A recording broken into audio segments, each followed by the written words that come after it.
កូនបើសបោប្រាក់ឲ្យគេខ្ចីរហូតរួចហើយគេអត់សងតាំងធ្វើមុខមហេតុថ្ងៃនេះមកប្រាប់កូនបើឲ្យឆ្លាតមានប្រាក់ពេញខ្លួនណាចំណាយញ៉ាំរបស់ឆ្ងាញ់ខ្លះទៅអាណិតគេបានអីទាគេមិនសងឲ្យមិនស្រួលគេគម្រាមវិញទៀតតែយើងក្លើចឹងហើយ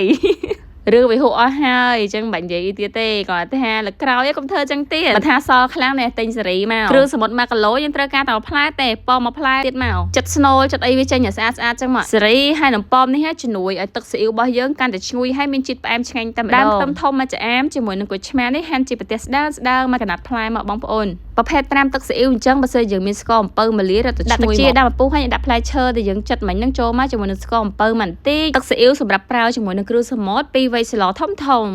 យើងងាស់ប្រើភ្លើងតិចប៉ុណ្ណឹងប្រហែលជា15នាទីភ្លក់មើលសិនបើថាស្ទើរប្រៃថែមអំបិលកន្លះស្លាបព្រាទៀតមក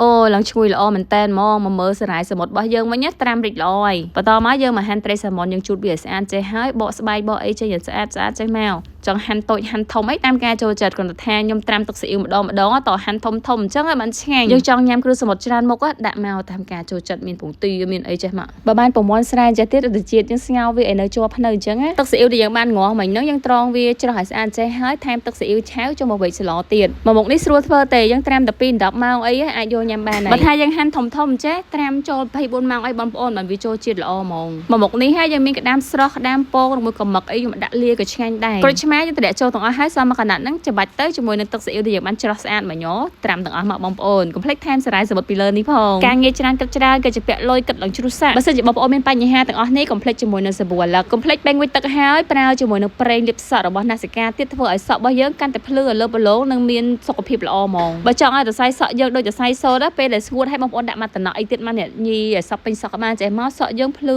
លើបឡងល្អមែនតែនហ្មងសាប៊ូអាឡឹកល្អប្រើបងប្អូនកំចាត់អង្គបានលេខ1បញ្ហាសក់ជ្រុលសក់ស្អិតបែកចុងកក់តែម្ដង2ដងឃើញលទ្ធផលខ្ញុំកក់ចូលចង់10ឈុតហើយកូនសក់ដុសមកមិនចេះហើយទេនៅលើទីផ្សារមានលក់ឲ្យបងប្អូនចង់ឆាតទៅទិញភេកផ្ទាល់ក៏បានដែរអរគុណចាស់បងប្អូនជួបគ្នាវីដេអូក្រោយបាយ